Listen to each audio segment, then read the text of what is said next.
CTV's W5.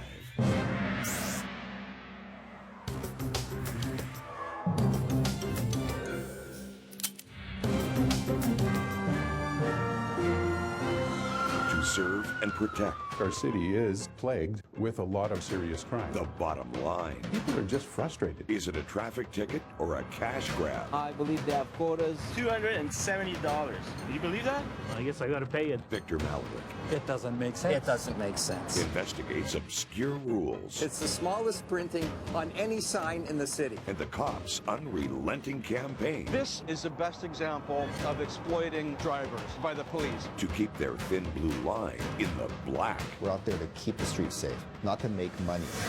And a painful secret, Thoughts about ending everything. a hidden life, There's nothing worse than being rejected by your parent at any age. and a brave choice. I was so close. It scares me even today. Kevin Newman The fear of rejection from friends and the people you love. and a young man's search for answers. It went pretty crazy for a couple of days. A difficult decision Do you not think I didn't try? and a desperate act. How seriously did you consider taking your life? Here is Lloyd Robertson. Welcome to W5. Once upon a time in Canada, police rarely handed out tickets for minor traffic violations. As long as the driver wasn't a threat to public safety, a stern warning was often the rule of the day. Well, not anymore. In some big cities, cash-starved municipal governments are asking police to write tickets for even the most trivial violations. Setting quotas. Now, they may call them something else, like expectations or job performance, but in the end, it's a requirement to write a minimum number of tickets. It means that officers may no longer just serve and protect, but now patrol the streets to serve and collect. And as Victor Malarick reports, all to boost the bottom line. The wind chill in Winnipeg on this cold December day is minus 30, with snow in the forecast. Not the kind of weather to linger outdoors.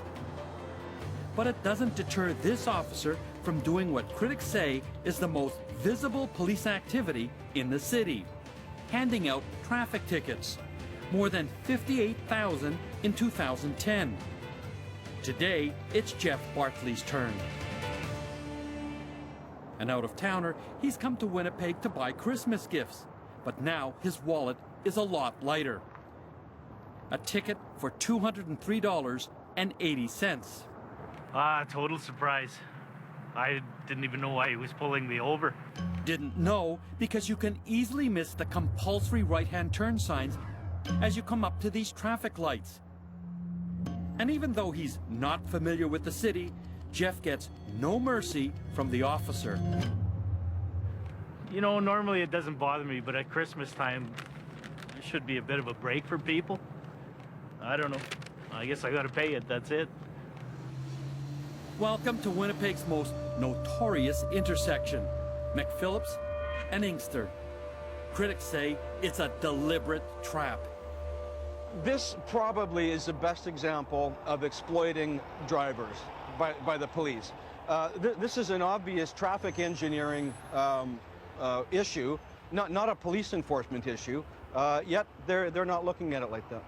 Todd Dubé is the founder of Wise Up Winnipeg, a man with a mission to draw attention to what he calls unfair traffic enforcement. And McPhillips and Inkster is one of his pet peeves. Nothing has changed here. The police have remained across the street.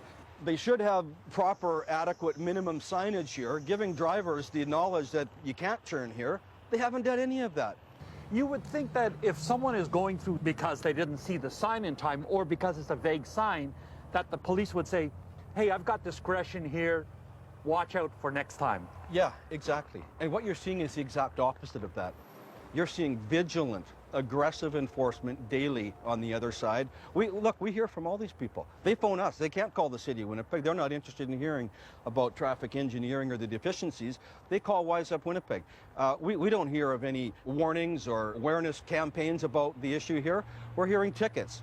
Is this, I don't know, a cash grab? There can be no doubt about it. This is the definition of a cash grab. Just drive down McPhillips and you'll see how that cash grab works. No compulsory turns for 2 kilometers. Then suddenly, you have to turn right at Inkster.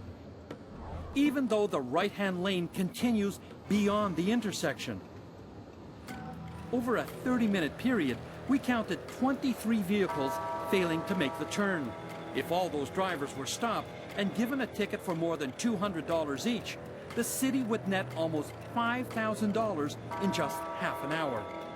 Easy pickings for an officer trying to fill what the city is reluctant to call a quota. It can be called by a variety of different names. It can be called an objective or an expectation. Those sorts of terminologies are used to disguise the fact that it simply is a quota. Mike Sutherland is head of the Winnipeg Police Association, the organization that represents officers in the city.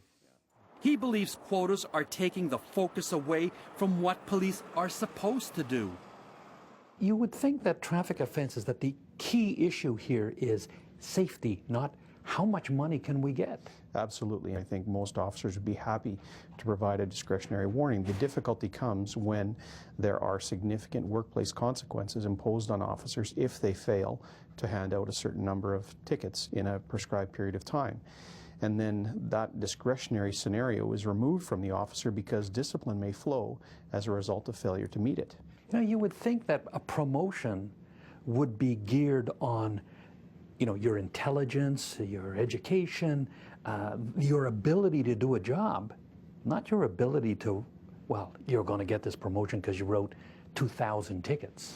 Well, and certainly, you know, that is, I think, an expectation that the public has, and certainly an expectation that most officers have.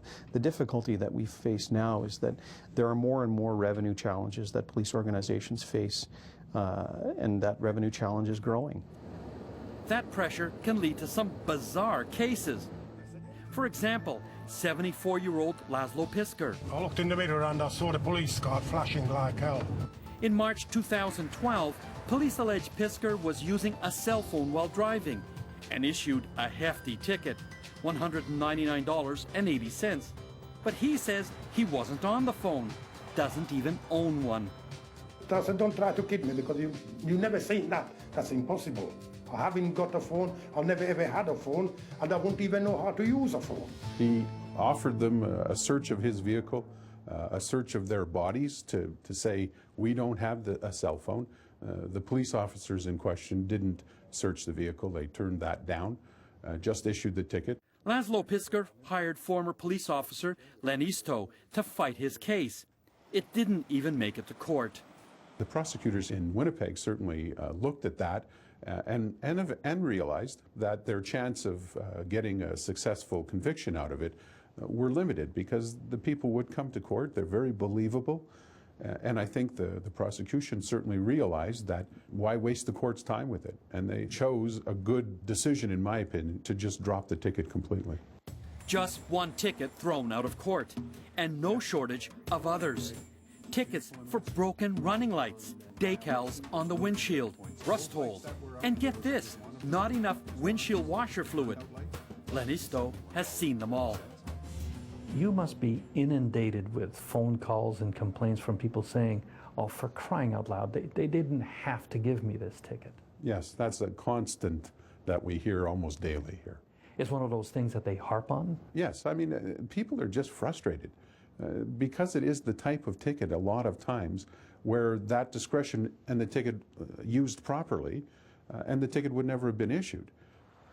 With all this emphasis on handing out tickets, police lurking on side streets to take off after unwary drivers, you might conclude that Winnipeg is a sleepy place, where the crime rate is low and police have time on their hands. Not so. This city of 700,000 people has the dubious distinction of being the murder capital of Canada. It also has the highest rate of violent crime and robbery in the country.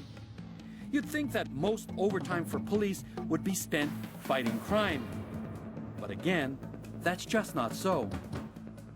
In this city, they ask them to come in and work extra days to just do traffic enforcement.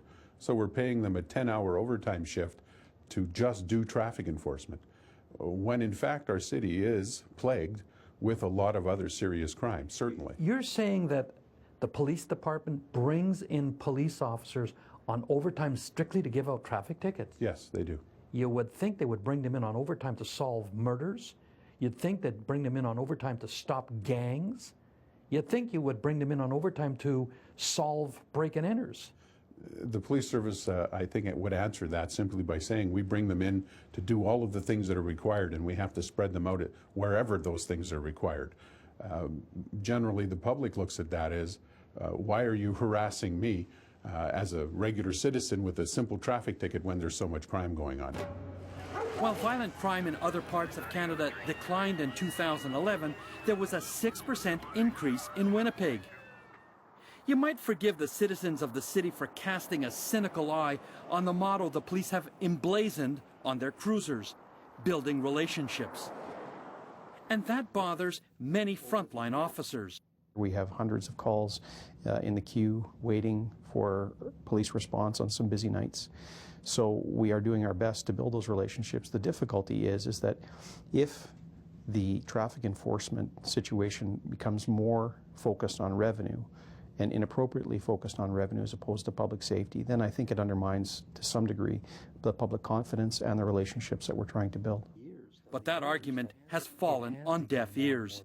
Instead of scaling back, the City of Winnipeg budget for 2012 increased the target for ticket revenue by $1.4 million. The chief of police at the time, Keith McCaskill, pushed back. This is something they're asking us to consider. We're saying I don't think that's achievable. Chief McCaskill retired a few months later, so we wanted to ask the current chief, Devin Clunas, for his take on quotas. Our request was denied. Critics say increasing quotas puts even more pressure on officers and less chance for drivers to get off with a warning. That sort of thing is almost non-existent in Winnipeg here now. That doesn't do good for public relations, does it? It doesn't. And years ago, when I was a police officer years ago, they would issue warnings. And you had 7 days to get something fixed, bring it into the police service, any police building, and they would examine it, make sure it's been corrected. End of story. Winnipeg may be the most blatant example of ticket quotas in Canada, but it's not the only one. It's also happening in other cities, and the howls of protest are getting louder. Next, a relentless assault on drivers. The objective should not be monthly quotas. But at what cost? This is a bad use of our resources. When W5 continues.